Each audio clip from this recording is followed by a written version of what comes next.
नमस्कार, मैं हूं अनुराग चड्ढा। इनसाइड विद अनुराग में आपका स्वागत है।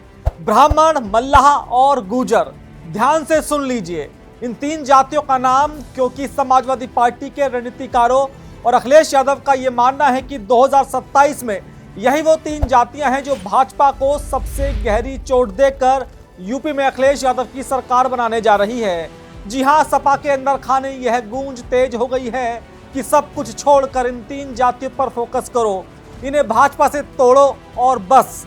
इतना करते ही 2027 में लखनऊ में कमल की जगह साइकिल खड़ी होगी। इसी रणनीति के चलते समाजवादी पार्टी ने पश्चिमी यूपी से पूर्वांचल तक एक महा ऑपरेशन शुरू भी कर दिया है, जिसकी पहली झलक आपको कल देखने को भी मिलेगी, जिससे गुर्जरों को साधा जाएगा। इसके अलावा ब्राह्मण और मल्लाह समाज के लिए सपा के पिटारे में क्या क्या प्लान है वो भी मैं आपको वीडियो में आगे बताऊंगा, तो वीडियो को स्किप बिल्कुल मत कीजिएगा। दोस्तों, उत्तर प्रदेश में सरकार बनाने के लिए किसी भी दल को कम से कम 40 से 45% वोटों की दरकार होती है। 2022 के विधानसभा चुनाव में समाजवादी पार्टी के गठबंधन ने पूरी ताकत झोंक दी थी, लेकिन वे लगभग 37% वोट ही हासिल कर सके थे। जीत के जादुई आंकड़े तक पहुंचने के लिए सपा को अभी भी करीब 8% वोटों की सख्त जरूरत है। 27 से 28% मुस्लिम और यादव वोटरों के दम पर अखिलेश यादव चुनाव में एक मजबूत प्रतिद्वंदी तो दिख सकते हैं, लेकिन जीत का ताज नहीं पहन सकते। और यहीं से शुरू होता है ब्राह्मण, गुर्जर और मल्लाह वोटों को अपने पाले में खींचने का वो खतरनाक प्लान, जो अगर कामयाब हो गया तो भाजपा के लिए एक बड़ा सिरदर्द बन सकता है।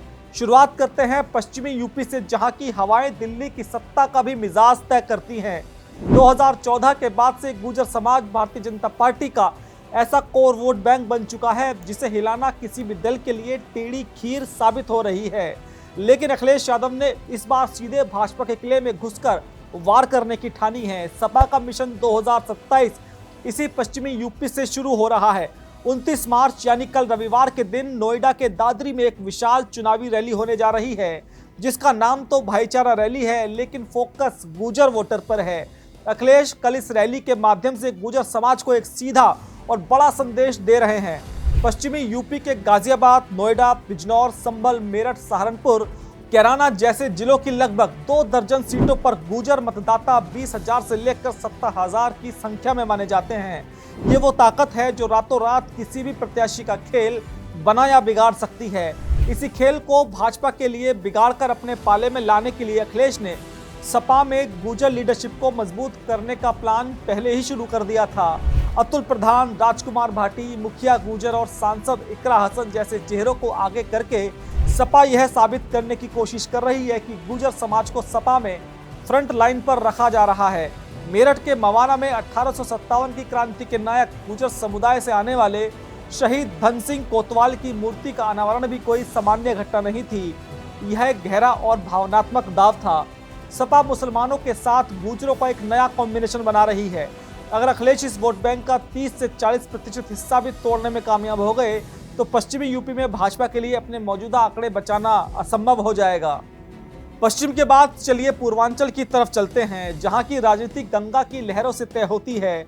यूपी की 50वीं सदी से अधिक पिछड़ी आबादी में निषाद समाज की हिस्सेदारी करीब 6% मानी जाती है। 150 से अधिक उपजातियों वाला ये समाज पूर्वी और मध्य यूपी के 18 जिलों में जबरदस्त प्रभाव रखता है। गोरखपुर, गाजीपुर, बलिया, वाराणसी से लेकर इलाहाबाद तक 403 में से 160 सीटों पर निषाद समाज का 60,000 से 1 लाख तक वोट बैंक माना जाता है। अभी तक यह वोट बैंक भाजपा के सहयोगी संजय निषाद के जरिए एनडीए के पाले में मजबूती से खड़ा होता था, लेकिन अखिलेश यादव ने यहां एक ऐसा दांव चला है जिसने सत्ता के गलियारों में हलचल मचा दी है। 2027 से ठीक पहले सपा ने पूर्व सांसद और निषाद समाज की सबसे बड़ी आइकॉन रही फूलन देवी की सगी बहन रुक्मणी देवी निषाद को महिला सभा का प्रदेश अध्यक्ष बना दिया है।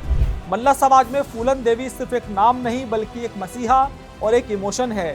रुक्मणी देवी को आगे लाकर अखिलेश यादव ने सीधे संजय निषाद की राजनीतिक जमीन पर हथौड़ा मारा है। सपा यह संदेश दे रही है कि निषाद समाज का असली सम्मान और उनकी विरासत सपा के पास है, भाजपा के पास नहीं है। अगर पूर्वांचल में निषाद समाज अपनी पुरानी वफादारी छोड़कर सपा के साथ यानी कि पीडीए के नीचे आ गया तो पूर्वांचल में भाजपा का रथ वहीं धस सकता है। अब बात उस वोट बैंक की जो यूपी की राजनीति का किंग मेकर माना जाता है, यानी कि ब्राह्मण समाज। यूपी में ब्राह्मणों की आबादी लगभग 8 से 10% है, लेकिन उनका सियासी प्रभाव 110 से ज्यादा सीटों पर निर्णायक है।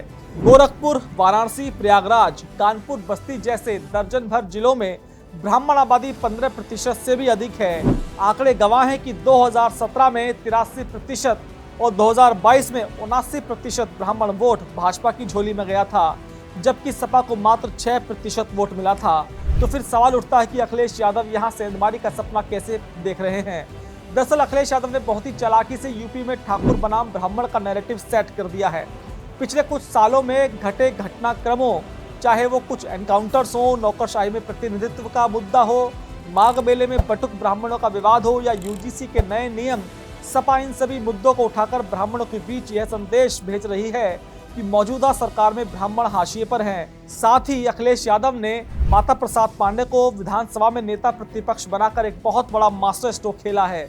इसके अलावा पवन पांडे, संतोष पांडे, विनय शंकर तिवारी और बलिया से सांसद सनातन पांडे जैसे कद्दावर ब्राह्मण चेहरों को फ्रंट फुट पर बैटिंग करने के लिए उतार दिया है। सपा के नेता हर हिंदुत्व और स्वर्ण मुद्दे पर प्रखरता से बोल रहे हैं ताकि भाजपा को ब्राह्मण विरोधी साबित किया जा सके।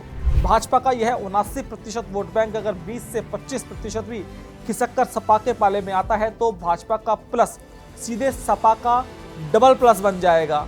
अब सबसे बड़ा सवाल जो आपके मन में उठ रहा होगा कि क्या अमित शाह की रणनीति और योगी आदित्यनाथ के नेतृत्व वाली भाजपा यह सब चुपचाप बैठकर देख रही है? बिल्कुल नहीं। बीजेपी भी यह बात बखूबी जानती है कि जब जब जातियां बढ़ती हैं तो उसे नुकसान होता है। इसका सीधा और एकमात्र काउंटर है प्रखर हिंदुत्व। आने वाले दिनों में आप देखेंगे कि भाजपा जातिगत नैरेटिव को काटने के लिए हिंदुत्व और राष्ट्रवाद के मुद्दों को और धार देगी। बटेंगे तो कटेंगे और एक रहेंगे तो नेक रहेंगे जैसे नारों का असली मकसद इसी जातीय गोलबंदी को तोड़ना है।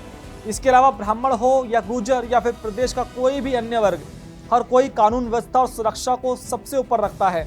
भाजपा अखिलेश यादव के MY समीकरण के पुराने दिनों की याद दिलाकर इन जातियों को सपा से दूर रखने का प्रयास करेगी।